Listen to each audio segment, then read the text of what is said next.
Hello বন্ধুরা, মা এত মা ঘুমিয়েছে, উঠতে পারছে না। কখন থেকে আমি ডাকছি, দিয়ে এখন কেউ উঠলো। আমি মুশকিলগুলো ভাজ করলাম। Good morning everyone. তা এক্ষণে ঘুম থেকে উঠলাম। আজকে যে কি ঘুমালাম কি বলবো। ছেলে আমাকে ঘুম থেকে তুলছে। এখন ঘড়িতে বাজে তোমার 8:10।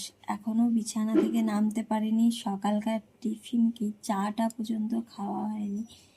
আর আজকে অনেক দিন পর রোদ বেরিয়েছে। তা চলো এখন ঘুম থেকে উঠে ফটাফট কাজগুলো সেরে নিই, যত কাজ আছে, না হলে আর কিছু করা যাবে না। বাবুকে আবার স্কুলে পাঠাবো। চলো আজকের কাজগুলো শুরু করে দিই।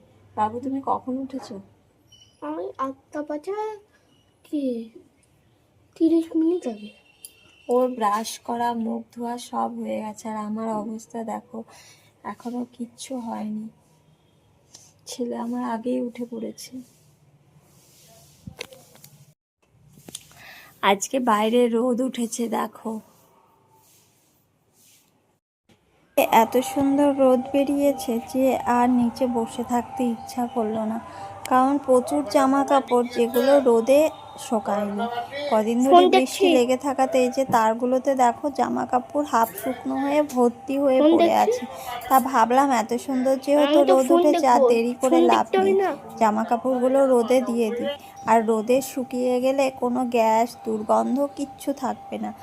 আর ঘরের ভেতর মেলে দিলে শোকায় বটে, কিন্তু সেই জামা কাপড়গুলো পরতে গেলে একটা কেমন ভ্যাকসা ভ্যাকসা গন্ধ আসে। সেই গন্ধটা মোটেও ভালো লাগে না। তাই দেরি না করে সব জামা কাপড় এই যে মেলে দিয়েছি। ভেজা শুকনো যা ছিল তারে সব জামা কাপড় মেলে দিলাম। এগুলো রোদে শুকালে আবার ভাঁজ করে নিয়ে যাব। তা চলো এখনকার মতো টাটা, অন্য কাজগুলো সেরে নিই গা।